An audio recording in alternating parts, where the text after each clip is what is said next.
Robin Boyd and post-war modernism in Melbourne. The term modernism means to be of the present time, not to look backward, but forward.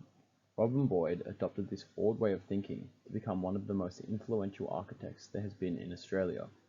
Boyd was born in Melbourne, January 1919, and grew up amongst the initial idea of pre-World War II modernism, less is more. This first movement of modernism scrapped the previous way of living, rejecting decoration and ornaments to head toward a simple and standardized form that was suited to machine production. By the time Boyd had finished school, he studied at nights at the Melbourne Technical College and the Melbourne University Architectural Atelier, whilst he worked during the days at Bank Place office of A&K Henderson. Boyd's involvement in this workplace was pinnacle to the expanding of his modernist ideas and was around a similar time that international modernism, the idea of focusing functionality in design, was beginning to grow. After some time, working and publishing his own newspaper articles, Boyd enlisted in the Citizen Military Forces in 1939. Boyd stayed in Australia with the Army and operated as a sergeant from October 1942. Throughout this time in the Army, Boyd stayed focused towards his passion of architecture, preparing military maps in drafting facilities, and in this time Boyd befriended fellow officers Kevin Petheridge and Francis Bell. During this time, Boyd entered design competitions and worked on Army publications, and this contained his love for modernism, debating the future of what Australian homes were to be. After the war concluded, Boyd, Petheridge and Bell became a partnership, and together they designed a house in Kew and a factory in Hawthorn.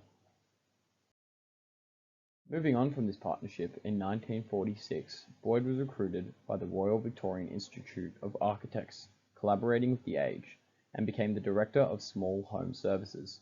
Here, Boyd wrote weekly articles promoting rational house design, influencing his developed modernist way of thinking for builders and architects. The Small Home Services opened in July 1947, and Boyd became quite a popular name in Melbourne, well known for his new career movements.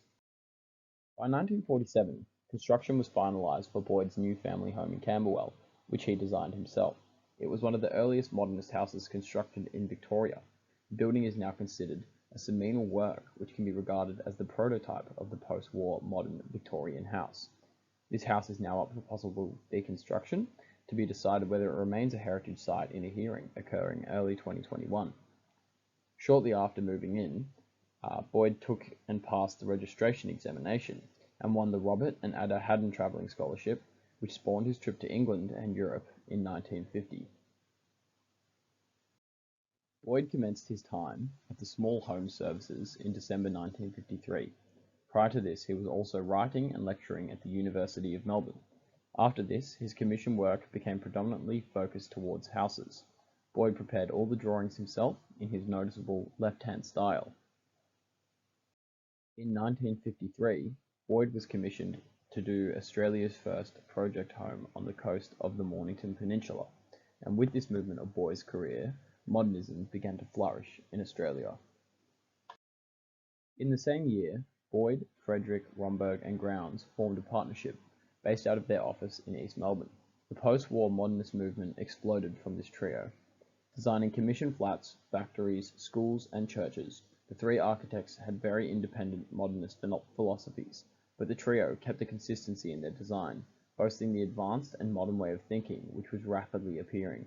It was a unique Australian form of international modernist style, which became to be known as contemporary. From this movement influenced the creation of one of Boyd's most iconic houses, the Walsh Street House, which was designed in 1957. Boyd designed the house for his family, and it was extremely modern in its style, a new way of architecture that had yet to be seen in Australia. The house was designed into two distinct areas, one side for adults and one for the kids. It had a gorgeous courtyard combining the two ends of the house. This new style was extremely unconventional, and the adults' end of the house did not even have a designated bedroom, yet a communal living space with a bed, creating diversity within each room and less restrictions to certain activities. Boyd's approach to this house was majorly influenced by his previous experiences and modern ideologies. The Walsh Street House still stands today and remains an iconic house in Melbourne. In the mid-1930s, around the time that Boyd had left school and began his career, Glenn Murcutt, a future iconic Australian architect, was born. Murcutt was born in London and spent the first 5 years of his life in New Guinea, and earned his degree in architecture in 1961 at the University of New South Wales Technical College, around the time Boyd's career and influence on the Australian architecture was booming. Murcutt studied and learned about Australian architecture as it was becoming ingrained in the fabric of Australian design. He did not necessarily develop a modern way of thinking, but was taught it, and this is why he went on to become a largely influential modernist architect in Australia. After 8 years with a Sydney architectural firm, Murcutt developed his own practice. Throughout the 70s, he was a design tutor at the University of Sydney. During this time, he designed 2 houses in New South Wales and Mount Irvine, which granted him the honour of the Robin Boyd Award in 1981. In an interview by Architecture Australia, Murcutt talks of when he began his business during a recession. Due to the economic change, where the ideology of one-income households were beginning to change, and both parents in a household could sustain living whilst both working, project houses were a lot more affordable, and with this demand, Murcutt noticed the time for supply. Along with this, families were buying cheaper houses which would affect them economically in the long term, and project managers started to come about.